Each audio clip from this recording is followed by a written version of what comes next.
자, 이번 시간은 투자 다 끝내고요. 415페이지입니다. 부동산 금융입니다.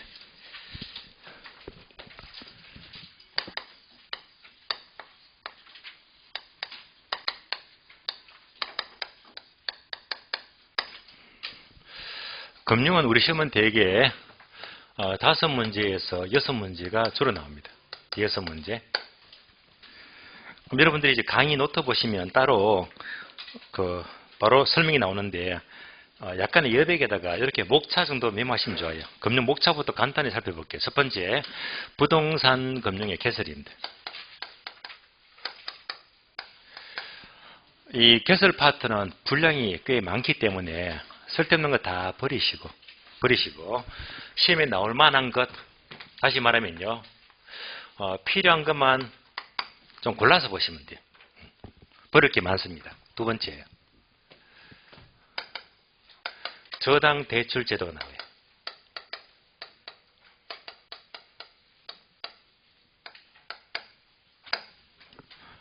여기서는 여러분들은 두 가지만 공부하시면 돼요. 두 가지. 첫 번째는 금리가 크게 두 가지. 고정금리가 있고 변동금리가 있어요.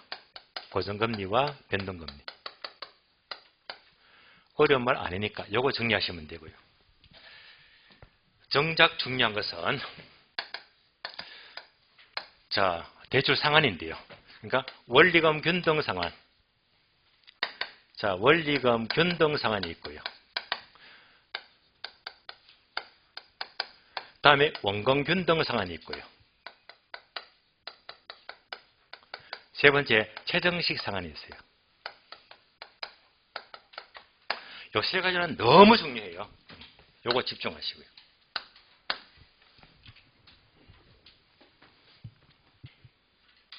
세 번째는 저당의 유동화 제도입니다.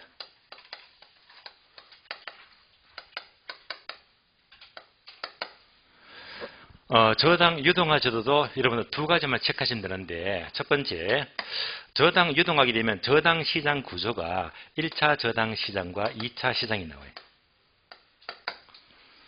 요즘은 잘 출제되지 않고 있는데, 참고로 저당 유동화 제도는 바로 2차 저당 시장을 가리키잖아요.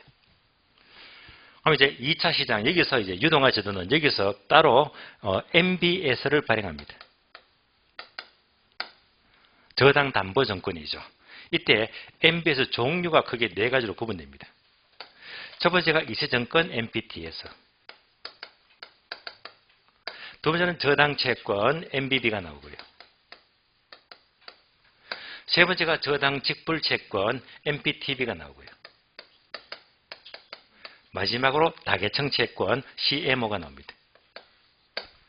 그래서 유동화제도는 얘가 가장 중요합니다. 여기서 문제가 집중적으로 출제가 돼요.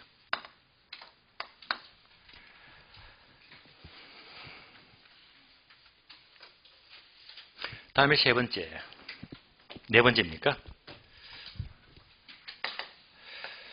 우리나라의 유동화 회사가 바로 한국주택금융사죠.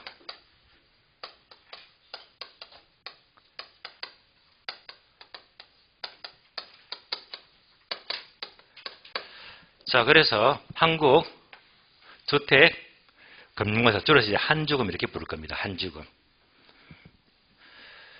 한주금 경우에는 공부는 여러분 두 가지만 공부하시면 돼요. 두 가지. 첫 번째가 이제 보금자리론.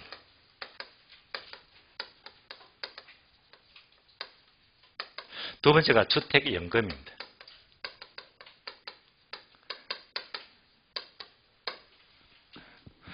둘 중에서는 주택연금 있죠. 얘가 상대적으로 더 중요하고 출제가 많이 되었어요.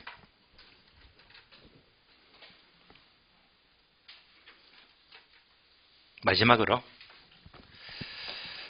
다섯 번째가 금융의 자금 조달 방법인데, 이를 다른 말로 공급자 금융 이렇게 불러요. 공급자 금융이다.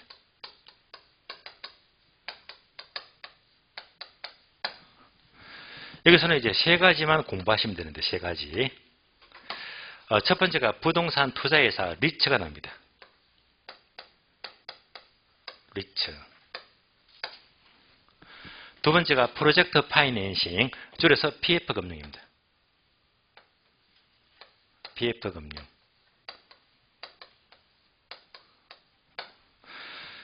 세 번째가 이제 부동산 신디케이트. 부동산 신디케이트. 더 쓰진 않겠는데요. 조인트 벤처도 나와요. 그럼 여기서는 비중을 어떻게 둘까? 리처, 부동산 투자에서 얘는 중요합니다. 집중하시고. PF금융 얘도요. 반드시 정리해야 됩니다. 이 두 개만큼은 확실히 정리하시면 돼요. 참고로 이제 체크한 거 필요한 거 골라보고요. 체크된 거 이것만 보더라도 거의 한 80% 이상은 득점이 되거든요.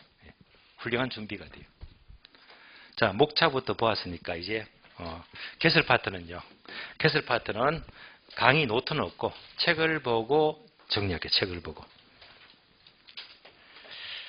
415페이지 1번 금융의 개념. 저는 넘어갈게요. 시험에 나오니까 넘어가고요. 그리고 2번 금융의 기능 넘어갑니다. 최근에 시험에 안 나와요. 자, 3번도 패스합니다. 그래서 3번. 418페이지 넘어가죠. 418페이지. 맨 밑에 보시면 반괄호 2번 보이죠. 지분금융과 부채금융. 여기다가 별표하시고 문제가 집중적으로 출제되고요. 나오면 반드시 득점하세요. 얘는 중요합니다. 아주 잘 나옵니다. 자, 지분금융은 메모가 되어 있을 거예요. 화살표 배당 적어주고. 배당이 목적이면 지분금융입니다. 배당. 부채금융 화살표 메모되어 있죠. 이자. 이자 적어주고. 이자가 목적이면 부채금융입니다. 한 번 더 확인합니다. 지분금융은 배당입니까? 이자입니까? 배당. 부채금융은 이자. 그래서 이렇게만 구분하시면 돼요. 그래서 우리 시험은 항상 묻는 게 종류. 종류를 물어요. 종류. 자, 하나씩 볼게요. 1번. 지분금융은 배당이다, 이자다? 배당. 따라서 기업번 보게 되면 주식회사가 미션입니다. 주식을 발행 밑줄. 주식을 발행하면 연말에 배당 받잖아요. 배당이다. 또는 주식회사가 아닌 법인이 밑줄입니다. 지분권을 판매 밑줄. 지분권 판매. 그러면 지분만큼 배당 받거든요. 그러니까 지분금융입니다. 둘 다 이제 지분금융의 개념이 되고요. 자, 분량은 많지만은요, 설명은 다 필요가 없고, 종류만 확실히 하시면 돼요. 오른쪽 페이지 넘어가서. 동그라미 3번. 지분금융의 방식, 얘가 종류를 말해요, 종류. 자, 그러면, 종류는 첫 줄 중간부터 단어 모두 밑줄 하세요. 부동산 신디케이터, 배당입니다. 조인트 벤처, 배당입니다. 부동산 투자회사 리처죠. 얘도 배당입니다. 또 끝에 보니까 괄호 있죠. 부동산 펀드 밑줄. 얘도 배당입니다. 공모에 의한 정자 밑줄. 주식을 정자해도 배당이지. 그래서 이런 단어가 전부가 배당이 목적이니까 지분금융입니다. 그러니까 이 종류만 확실히 정리해 두시면 돼요. 지분금융입니다. 다음에 오늘 다음 페이지 보시면 동그라미 4번요. 부채금융. 부채금융은 이자가 목적이죠. 따라서 첫 줄. 부채금융이란 밑줄입니다. 저당을 설정 밑줄. 저당은 이자 내야 됩니다. 이자. 사채를 발행 줄. 사채도 발행할 만큼 반드시 퇴기된 이자를 내야 됩니다. 이자가 목적이잖아요. 개념만 보았고요. 그럼 이제 동그라미 5번 내려가니까 부채증권이 있죠. 기억번, 니은번인데 니은번을 집중하세요. 부채증권 형태. 바로 이자가 목적이죠. 단어 모두 밑줄 하세요. 채권, 괄호, 회사채, 주택 상환사채, 국공채 등. MB에서 저당담보증권도 이자가 목적이고요. AB에서 자산담보증권도 이자가 목적입니다.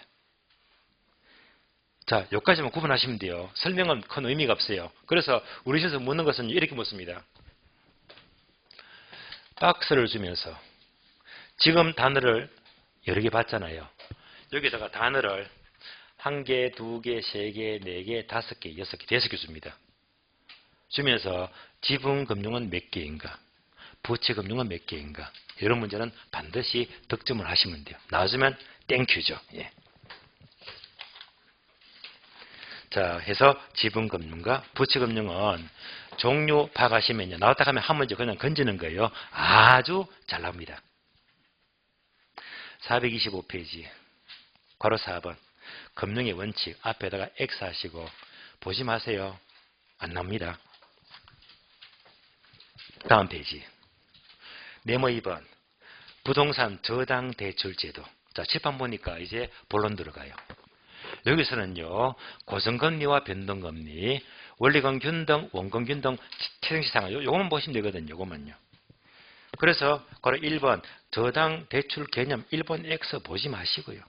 그리고 2번, 저당 대출의 종류 2번도 X 보지 마세요. 쓸데없습니다. 그러나, 그리고 3번에 있죠. 저당 위험.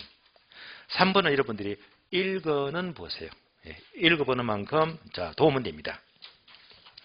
그러면 한 장을 넘겼더니 428페이지 첫 줄 동함이 2번 조기 상환 위험.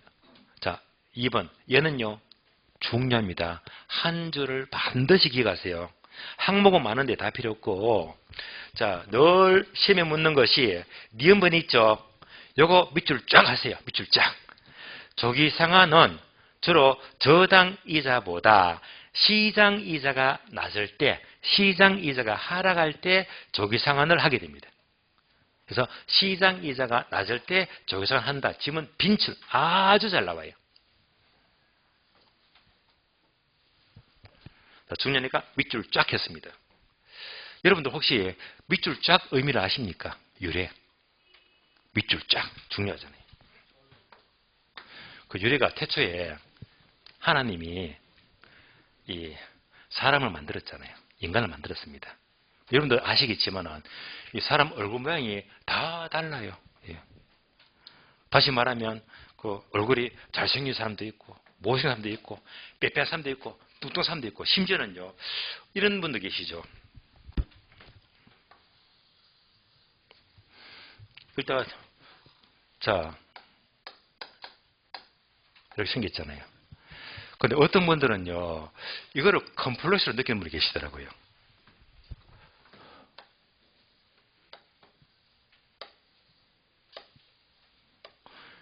이마에 주름살이 많습니다.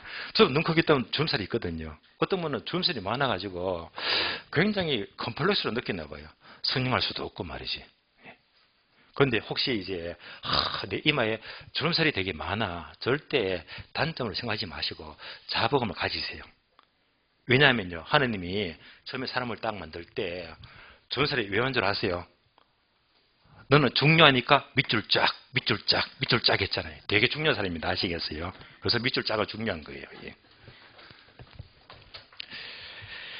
자, 그러면 이제 조기상은 중요합니다. 시장이자가 낮을 때 조기상은 하게 된다. 429페이지요. 괄호 4번. 기본 용어 보게 되면 그냥 뭐 단어는 읽어보시되 맨 밑에 반 괄호 4번이 있죠. 요거 별표하세요. 대출 한도 산정. 출제가 많이 되었죠. 얘는요. 계산 문제. 100% 계산 문제입니다. 그러니까 다음 페이지 보니까 다음 페이지. 자, LTV 대부비율도 주고 대부비율은 우리가 지난 시간도 한번 언급했잖아요. 대부비율. 다음에 2번 총부채 상환비율 DTI, LTV나 DTI를 주고 또 3번은 부채 감당률도 주면서 대출금 구하시오. 그런데 얘도요. 계산 문제는 지금부터 풀어도 되긴 됩니다. 근데 계산 문제도 빨리 풀어야 될 것도 있고 뭐 타이밍이 있거든요. 제가 보기에는 요 대출금액 구하는 것은 다음 달로 가죠. 5, 6월 달. 그때부터 준비해도 넣는 거 없어요. 다시 말하면 이것도 푸는 방법이 있으니까 방법만 딱 따르게 되면 중요한 건 우리는 10월달 시험만 잘 치면 돼. 그러니까 그 타이밍 맞춰서 공부하면 되기 때문에 얘는 제가 5월달에 푸는 방법을 다 설명을 드릴게요. 한번 들어보시면 이것도 별거 아니네. 여러분이 딱 풀어보시면 그냥 문제가 나오면 즐거워져요. 예. 덕짐이 가능하거든요. 얘는 이제 계산 문제는요. 5, 6월달에 보도록 할게요. 그때 설명을 드리겠습니다. 넘어갑니다. 432페이지. 자, 이자율은요. 여러분이 읽어보시면 되고요. 마찬가지로 괄호 6번. 6번 보게 되면 이자율 조정 방식이 이제부터 1번 고정금리. 다음 페이지 괄호 2번 변동금리가 나오잖아요. 지금부터가 중요합니다. 고정금리와 변동금리를 보도록 할게요. 자, 이제 고정금리와 변동금리 여러분들은 바로 강의 노트 그대로 보시면 돼요. 강의 노트 보니까 고정금리와 변동금리가 이렇게 설명되어 있죠.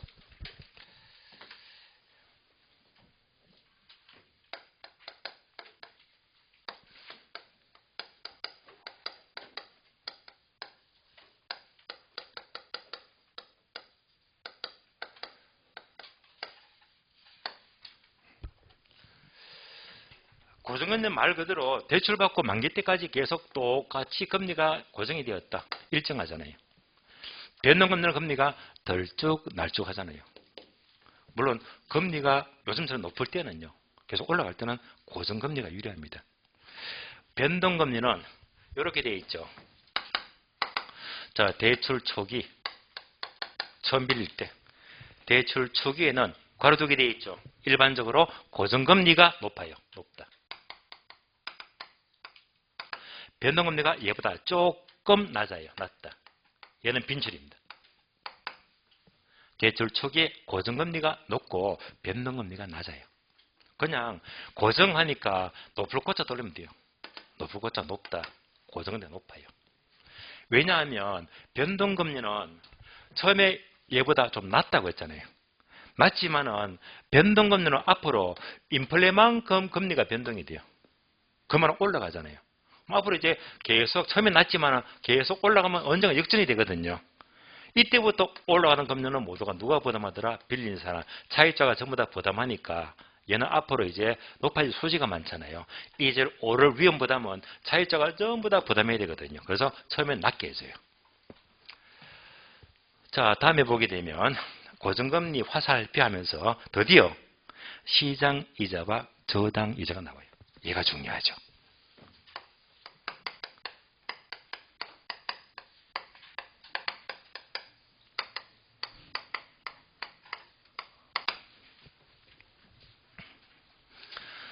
자, 예를 들면 여러분이 우리 아파트를 담보로 대출 받았습니다. 언제? 5년 전에 대출 받았는데 대출 받을 당시에 그때 저당 이자가 10% 잡을게요. 꽤 높네, 그죠? 자, 이렇게 대출을 받았는데 5년 지난 현재 시중금리가 겨우 5%밖에 안 해요. 대출을 비싸게 받았습니까? 싸게 받았습니까? 비싸게 받았죠. 이러면 이제 이자가 높잖아. 이때는요, 대출을 끝까지 가져가요? 중도상환 합니까? 중도상환입니다. 답이 나왔잖아요. 따라서 시장이자가 어떨 때? 낮을 때. 따라서 시장이자가 하락할 때. 하락한다는 게 대출이자가 높다는 말입니다. 이럴 때 조기상환하게 됩니다. 또는 중도상환입니다. 또 다른 말로 만기전 변제. 다 똑같은 말이죠. 그럼 이때 중도상환 또는 조기상환하는 것은요. 현금으로 전부 다 갚는 게 아니고 현금이 모자라니까 없으니까 하면 이제 이자가 싼 쪽으로 은행 갈아탑니다. 은행 갈아타는 게 바로 재융자가 돼요. 그래서 재융자를 통한 조기상환입니다. 요즘은 잘 나와요. 따라서 못 박으시면 돼요. 시장 이자가 하락할 때, 낮을 때 바로 조기상환하게 됩니다. 계속 연결해요. 그러면 자, 이제 조기상환이 뭔지 아시겠죠? 시장 이자가 낮을 때, 하락할 때. 그러면 다시 상식적으로 차입자가 이렇게 나 조기상환 할래? 은행 갈아탈래? 빼려고 합니다. 조기상환. 그러면 은행은요. 좋아합니까? 싫어합니까? 싫어해요. 예, 계속 받다가 은행 갈아탄다 하니까 싫어하거든. 그럼 은행은 가급적 얘를 말려야 됩니다. 얘를 말린다는 게 방어를 해야 되거든요. 그래서 은행은 얘를 막으려고 합니다. 예, 가능한 붙잡으려고 하겠죠. 방어하려고 해요. 이런 방어를 콜 방어라고 불러요. 콜 방어.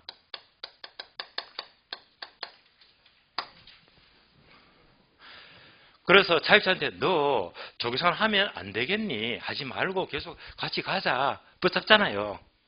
방어를 하려고 해. 무슨 방어? 콜 방어. 그런데 이자가 비싸잖아. 은행이 아무리 설득해도 이자가 비싸니까 딴 데 갈아타려고 할 수밖에 없잖아요. 그러면 은행에서는 마지막에 조치가 뭡니까? 너 은행 갈아타려면 대신에 중도 상환 수수료 내. 들어보셨죠? 그러니까 아주 좀 비싸게, 높게 뭐지? 여기다가 바로 중도 상환 수수료입니다. 이때 수수료가 바로 중도 상환 수수료를 항상 부과시키거든요. 그러니까 너 딴 데 갈아타면요, 이거 내고 가라 이 말입니다. 그렇지 않으면 끝까지 남아있든지 방어를 하려고 해요. 그러니까 우리가 은행에서 중도 상환 수수료 부담하는 것도 은행이 방어하기 위한 콜 방어의 하나의 전략으로 보시면 돼요. 그러면 제가 여기까지 왜 설명을 드렸을까요? 자, 콜 방어 뜻을 알자. 콜 방어는요, 차입자가 조교생활 하는 것을 좋아합니까? 싫어합니까? 싫어한다. 그거 막으려고요. 그래서 이때 콜 방어는 나중에 여기서 나와요. 종류 4개. 오늘 공부하겠는데요. 그래서 다음 시간 공부하겠지만 결국 콜 방어하게 되면 MBB는 콜 방어 됩니다. 콜 방어. CMO도 콜 방어는 돼요. 나머지 2가지는 콜 방어 안 되거든요. 그래서 이런 것도 우리 시험에 잘 나옵니다. 결과만 일단 기억하세요. MBS 종류 4개 중에서 콜 방어가 되는 것은 MBB하고 CMO 2가지가 콜 방어 된다까지만 들어두시고, 까지만. 그 이유는요, 다음 시간 따로 설명하시 드릴게요. 자, 콜 방어 되는 건 몇 개? 2개. 뭐하고 MBB하고 CMO. 예. 일단 콜 방어 나온 김에 다음 진도가 연결이 된다까지를 이제 제가 설명을 드렸고요. 다음에 변동금리는요. 일단 고정금리 봤으니까 여기까지만 책을 보고 한번 짚고 넘어가요. 다 공부했는 거니까. 교재 433페이지입니다. 자, 먼저 거래 1번 고정이자율. 자, 맨 밑에 보니까 동그라미 기억번과 니은번 찾았죠. 자, 니은번 보게 되면요, 3번째 줄 한 줄 모두 밑줄 하세요.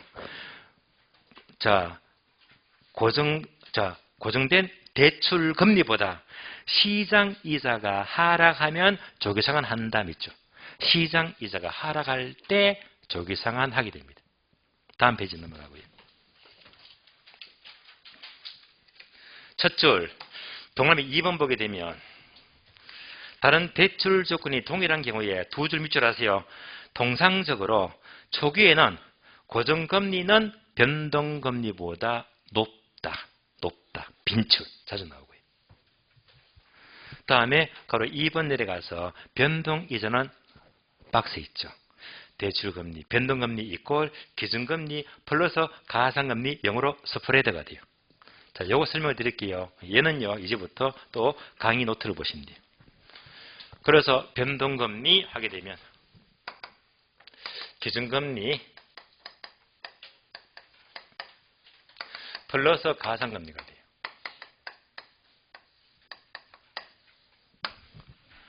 자, 이렇게 보았을 때 변동금리는 금리가 덜쭉날쭉하니까 인플레만큼 금리를 올려버리잖아요. 그래서 이제 요 인플레만큼 금리를 올리는 게 바로 기준금리가 돼요. 첫 번째, 인플레가 반영이 돼요. 따라서 인플레만큼 기준금리를 올리게 됩니다. 그러면 가상금리는 뭡니까 하게 되면 또 필기가 되어 있죠. 이는 바로 차입자의 신용도를 말해요. 차입자의 신용도.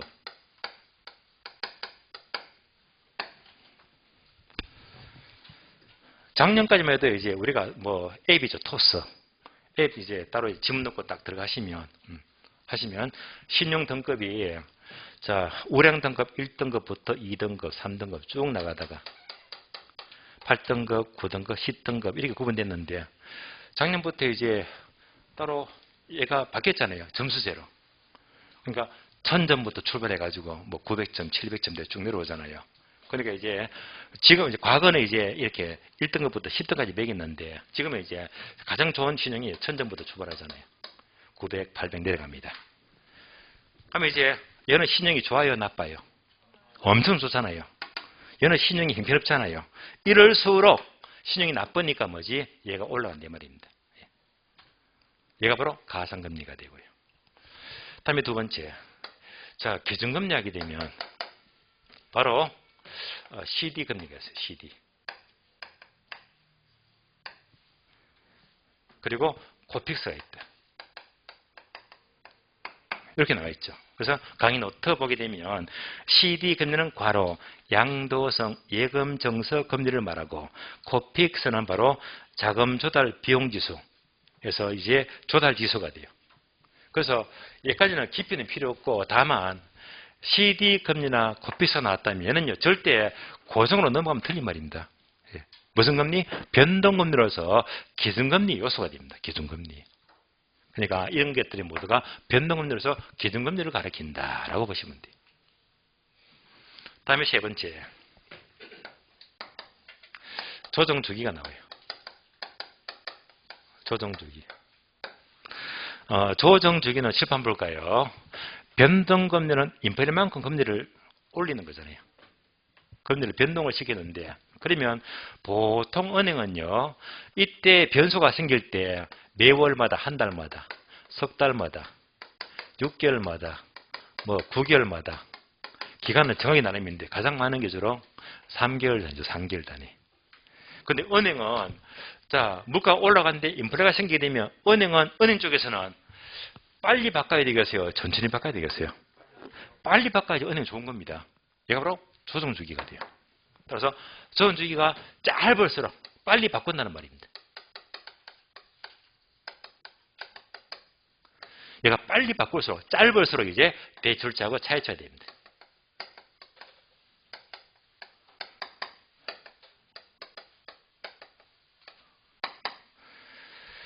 자, 괄호 나와 있죠.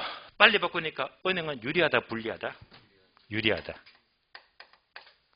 그만큼 금리가 빨리 올라가니까 차입자는 불리하다. 이런 것도 단어를 바꿀 수가 있다는 흐름이 되겠고요. 짧을수록 대출자가 유리합니다. 자, 여기까지 설명을 보시면서 이제 책을 봅니다. 책. 434페이지요. 자, 그래서 박스. 기준금리와 가상금리를 설명을 드렸고 또 하면 3번 내려 3번. 3번 보게 되면 또 네모 있죠.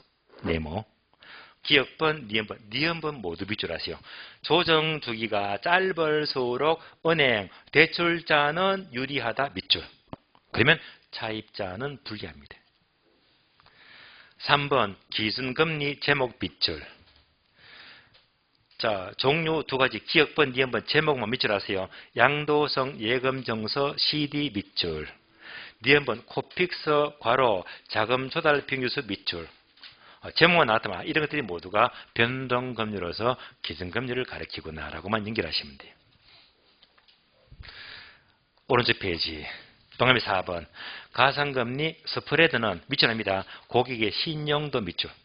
따라서 고객의 신용도에 따라서 가상금리가 달라집니다. 그리고 3번 기타 변동이자. 여러분들이 우리 기출문제는 여기서는 뜸한 편인데 여러분들이 타 출판사라든지 뭐 저희 모의고사 보게 되면 이런 군데군데 단어가 자주 볼 수 있어요. 그런 것들을 정리해 봅니다. 1번 가변 이자율 앞에다가 X 필요 없습니다. 2번 조정 이자율 저당 앞에다가 X 필요 없어요. 보지 마세요. 그러나 3번하고 4번은 설명을 드릴게요. 3번, 4번. 왜 앞으로 이제 모의고사 보시면 이런 단어 자주 보이거든요. 특히 3번이 뭡니까? 재협상 이자율 저당이죠. 얘보다는요 4번 단어가 잘 나와. 4번. 가격 수준 조정 저당입니다. 자, 그러면 3번부터 봅니다. 재협상 이자율이 뭐냐? 얘는요. 두 번째 줄 밑줄 하세요. 일정 기간마다 차입자와 대출자 간의 재협상에서 밑줄. 일정 기간마다 차입자와 대출자가 재협상을 통해서 이자를 정한대요. 이때 일정 기간은 주로 3년 내지는 5년을 가리켜서 3년에서 5년 정도. 그러면 이렇게 예를 들어 봅니다. 그림을 볼게요.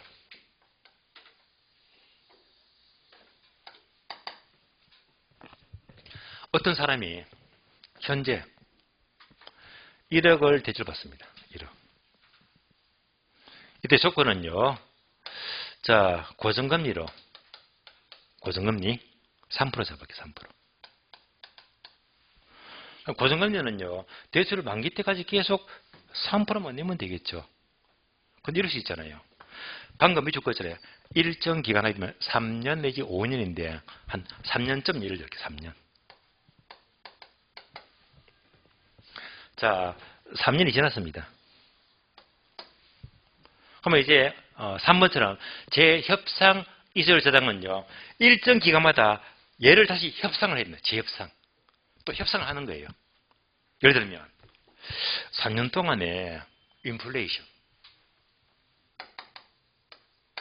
자, 물가 상승이 한 2% 올랐다. 원래 고정금리가 3%인데요. 4년 동안에 물가가 2% 올랐대요. 그럼 금리를 바꿔야 되겠네. 협상을 통해서. 그러면 여러분이 은행이면 3% 했다가 인플레가 2% 올랐잖아요. 여러분이 은행 입장이면 몇 프로 받으려고 하겠습니까? 자, 5%는 손해봐요. 왜? 그동안에 이미 2% 올랐으니까 지금 5% 하게 되면 앞에서 손해봤잖아요. 그걸 다 감안하게 되면 은행에서는 이렇게 7% 좀 때립니다. 이쯤 생각합니다. 은행은. 그래서 7% 이렇게 협상하게 되면 차일자는 반발해요. 아니 이게 말이 되느냐. 우리가 3%인데 그동안 물가가 2%밖에 못 올랐지 않느냐. 우리가 주시는 건 5%밖에 못 주겠대. 이럴 수 있잖아요. 차일자는 그대로 5% 주려고 하는데 은행은 앞에 손해본 게 있으니까 7% 내려 말입니다. 여기서 이제 밀당하죠. 밀고 당기고 하다가 좋아. 나도 한 발 양보하고 니도 양보해서 그럼 여기서 6%를 협상하죠. 6%. 그럴 수 있잖아요. 그래서 이제 제 협상을 통해서 이렇게 6% 결정하는 거예요. 얘가 바로 3번처럼 제 협상 이자율 저당입니다. 결국 제 협상 이자율 저당은요. 처음에는 고정금리인데 협상을 해서 이자를 변동을 시켰잖아요. 그럼 얘는 이제 고정금리와 변동금리가 절충된 그런 형태가 되는 거예요. 그래서 이해만 하시면 돼요. 그러니까 제 협상 이자는 뭐 3년, 5년마다 일정 기간마다 협상해서 이자를 바꾸더라라고 보시면 되고. 다음에 4번. 가격 수준 조정 저당은요. 의외로 모의고사 지문 잘 나옵니다. 얘는 뭐냐? 이것은 밑줄 하세요. 이자율을 변화시켜 인플레 위험에 대처하는 형태가 아니라 저당 잔액을 조정 밑줄. 이자를 조정하지 않고요. 저당 잔액을 조정한대요.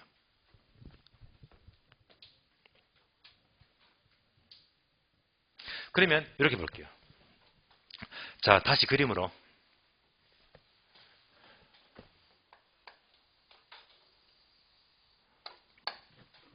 (1억을) 빌렸습니다. 대출 받았는데 자, 고정금리다. 이자를 한 4% 잡을까? 4%. 그럼 이 사람이 1억을 대출 받아서 이제 매달마다 원리금 갚아 나갑니다. 그래서 첫 달에 갚은 원금이 100만 원. 또 한 달 뒤에서 또 원금 100만 원 갚았대. 2달 동안에. 앞으로 계속 갚겠지만은요. 자, 그러면 1억을 융자 받아서 2달 동안에 원금을 100만 원 2번 갚았잖아. 따라오셨죠? 그러면 2번 갚았기 때문에 여기서 잔금이 얼마 남았습니까? 이래서 200 빼면 돼. 얼마? 잔금 9천 800만 원이 저당 잔금이잖아요. 예. 그런데 이때 여기서 물가가 확 올라가는 거예요. 인플레이션. 한 3% 잡을게요. 3%. 2달 지나서 물가가 이만큼 확 올라갑니다. 그럼 이때는 방법이 두 가지입니다. 첫 번째, 이자율을 올리자. 인플레만큼 이자율을 3% 올리자. 얘가 뭐죠? 변동금리. 변동금리. 그런데 가격 수준 조정조당은 이자를 안 올린다고 했잖아요. 이자를 올리지 않고 뭘 올린다? 저당 잔금. 저당 잔금을 3% 올린대요. 따라서 가격 수준 조정조당은 이자를 3% 안 올리고 저당 잔금을 3% 올린대요. 이자 대신에. 이자를 안 올리고. 그럼 이제 잔금이 얼마 남았습니까? 9,800 남았잖아요. 잔금이 9,800 남았는데 여기다가 잔금을 3% 올려버려. 그럼 여기다가 곱하기 3% 올려버리면 39, 27, 38, 24, 294만입니다. 그러니까 잔금에서 3% 올려버리니까 이때 3% 올린 잔금이 294만입니다. 그래서 은행은 자 이만큼 인플레가 생겼는데 당신이 이자를 내도 되겠지만 우리는 가격 순조정자는 이자를 안 올리고 잔금을 올린다고 했으니까 여기다가 잔금을 더하기 3% 더 내세요. 은행에 넣어주세요. 얼마? 294만입니다. 얘가 바로 가격 수준 조정자네. 저는 잔금을 3% 올린대요. 그럼 얼마가 돼요?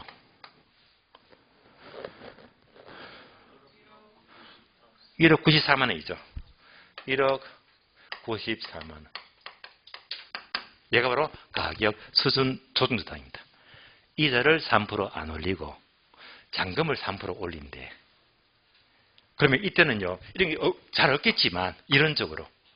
그럼 이럴 때 자 나는 1억 빌려가지고 잘 내고 있는데 갑자기 은행에서 이자 안 올리고 잔금을 3% 올려가지고 이거를 입금을 시키라 합니다. 여러분은 기분 좋아요? 나빠요? 그렇게 나빠요 정말로. 그렇잖아요. 갑자기 이 돈 내래 그냥. 이 돈 내버리니까 이렇게 돼버려.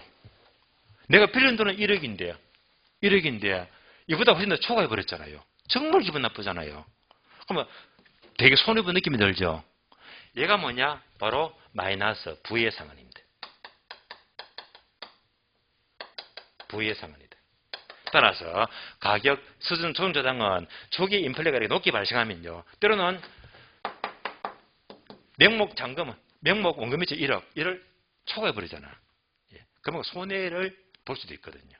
예. 그래서 그만큼 원금을 초과할 수 있는 부의 상환도 발생할 수가 있다는 말입니다.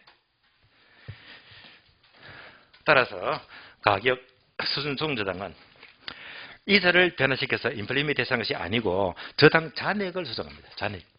잔액을 3% 올린대요. 계속해서 따라서 매년 적용되는 이자율은 인플레가 전혀 없다고 했을 때 밑줄 하세요. 실질 이자율 밑줄.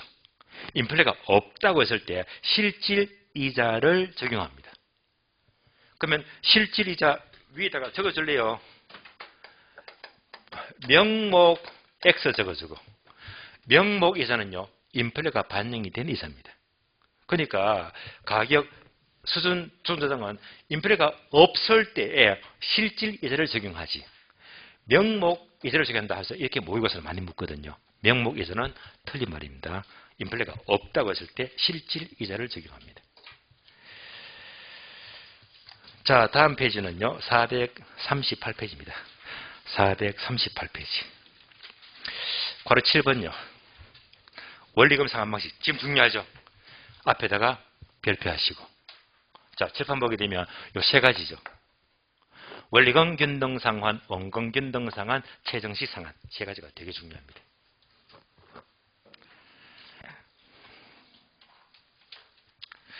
참고로 요 세 가지는요.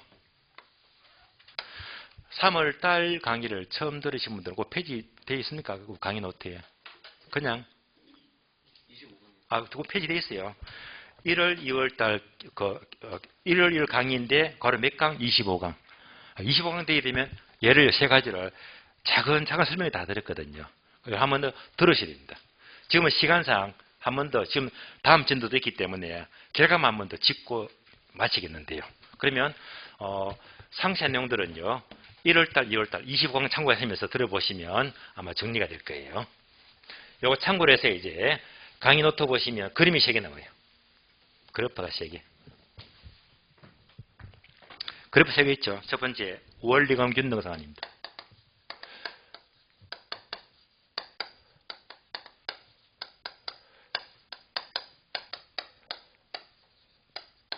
두 번째가 원금 균등상환.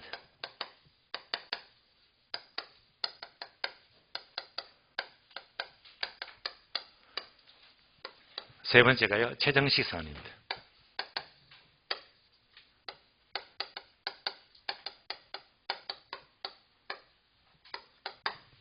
그러면 강의도 그대로 보시면 이렇게 그래프가 3개 나옵니다.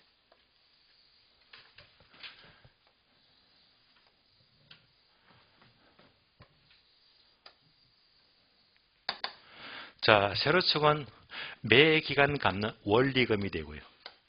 원금과 이자는 말이에요. 얘는 이제 용자 대출 기간입니다.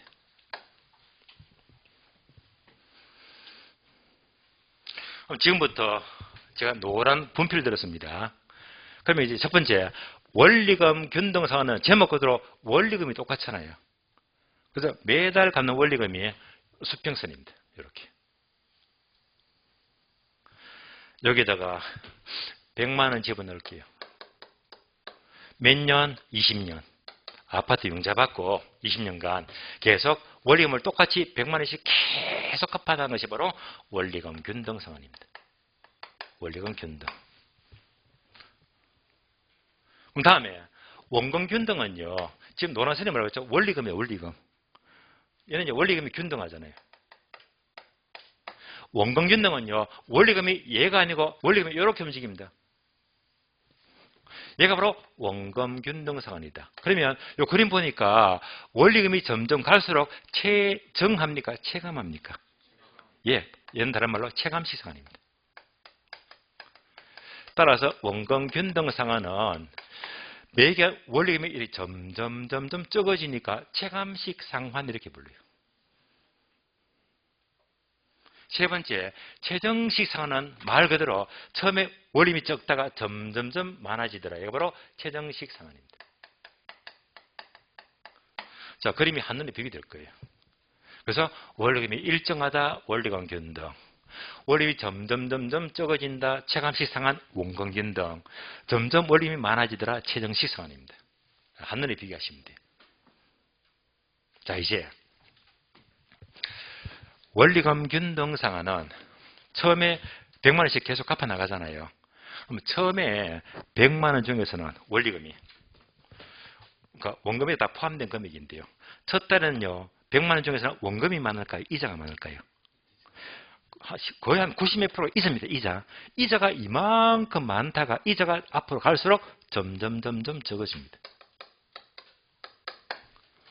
이자가 많다가 점점 적어지고, 거꾸로 원금은 적다가 점점 많아진다. 이가 바로 원금입니다.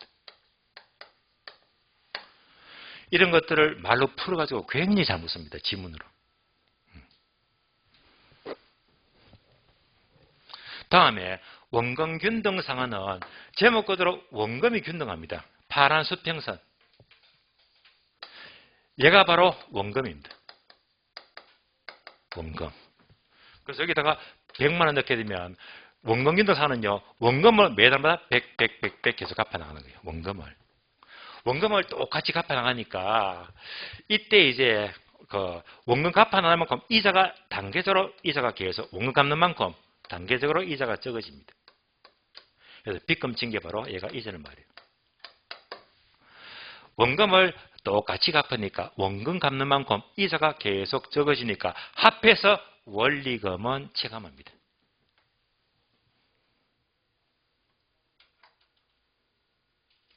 다음에 최정식 상환은 처음에 원리금을 적게 갚다가 점점 많아지잖아요. 이때 이제 원금하고 이자가 어떻게 될까? 이자가 처음에 많다가 적어지더라 해서 이자가 처음에 많다가 적어지더라. 얘가 이자가 돼요. 원금은 작다가 점점 많아지더라. 얘가 원금입니다. 그림이 조금 다르죠. 자, 여기서 그리면 요 그래프 안에서 범위에서 놀았는데 얘는요 바깥에서 놀고 있잖아요. 다시 말하면요 최정시 상환은 은행에서는 원리금을 이만큼을 받는 게 정상인데 말해야 되는데 차이자 편리 봐준다고 원리금을 요것만 내세요. 편리 봐주거든. 처음에 적게 받아요. 적게 받으니까 빚금치만큼 은행이 손해봐요. 손해보고 적게 받거든요. 이때 적게 받은 것은 여기서 다 받는 거야. 뒤에서 다 받아요. 그러니까 최정시상환은 처음에 은행이 손해보니까 은행이 손해본다. 다른 말로 마이너스 부의 상환입니다. 초기에는 부의 상환을 초래할 수도 있다. 이렇게 보시면 돼요. 그래서 세 가지는 이렇게 각각 한눈에 그림으로 비교하시면 돼요.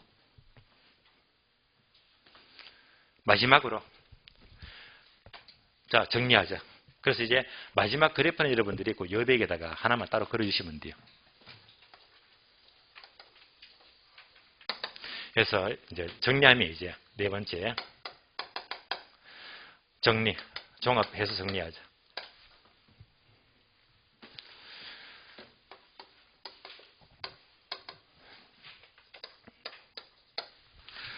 자, 합치니까 이제 볼 수 있겠죠. 이렇게 되겠네요. 얘는 무슨 상환? 원리금 균등상환.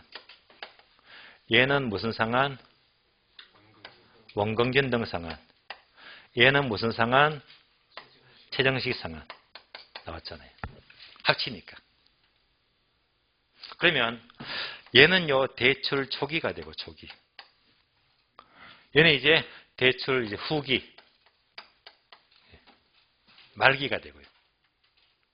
이렇게 보니까 초기하고 후기가 서로 원리금 크기 순서가 달라지잖아요. 순서가. 그럼 이제 이때 초기의 원리금 큰 순서, 후기의 큰 순서. 얘가 지문이 너무 잘 나와요. 다시. 자, 이렇게 하니까 얘는 무슨 상환요? 체감시니까 원금 균등 상환. 얘는 무슨 상환? 원리금 균등 상환. 얘는 무슨 상환? 최정식 상환. 따라서 초기에는 원리금이 가장 큰 게 뭐지? 1등 원금 균등 상환입니다. 두 번째는 원리금 균등상환이 두 번째고요. 가장 작은 것은 최정식 상환이다. 초기에 원리금 큰 순서 원금, 원리금, 최정식. 이 크기를 잘 묻습니다. 일단 두 개 비교하면요. 이 크기를 묻는 거거든요.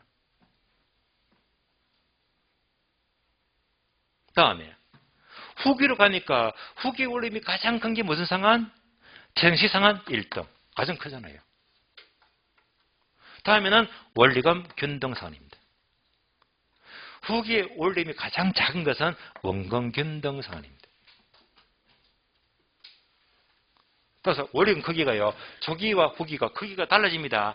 초기의 큰 순서가 뭐지? 원금, 원리금, 최정식. 후기의 큰 순서가 뭐지? 최정식, 원리금, 원금 이렇게. 그래서 우리 시험은요. 이걸 다 섞어가지고 종합 문제를 많이 물어. 예를 들면 지문 1번, 2번, 3번, 4번, 5번 이런 문자가요. 확인해 볼까요? 1번 원리금 균등상환은 원금은 초기는 작다가 점점 증가한다. 오 맞죠? 원금 균등상환은 원금은 일정하지만 이자는 갈수록 작아진다. 맞죠? 맞는 지문이고요. 3번 최정식 상환은 초기에는 대출대책에서는 부의 상환을 처리할 수도 있다. 맞는 말이잖아요. 4번 초기에는 원금 균등 상환보다 원리금 균등 상환이 원리금이 작다. 맞는 말이죠. 5번 후기에는 자, 원금균등 상한이 원리금 균등보다 원리금이 크다 하면 틀렸지. 예. 그래서 하나만 찾으시면 돼요. 그래서 이 그래프를 갖고 문제 푸는 것이 가장 빠른 방법이 됩니다. 자, 지금까지 저당 대주주까지 봤고요. 쉬었다가 다음 시간은요, 저당 유동화 제도를 살펴보도록 하겠습니다. 쉬겠습니다.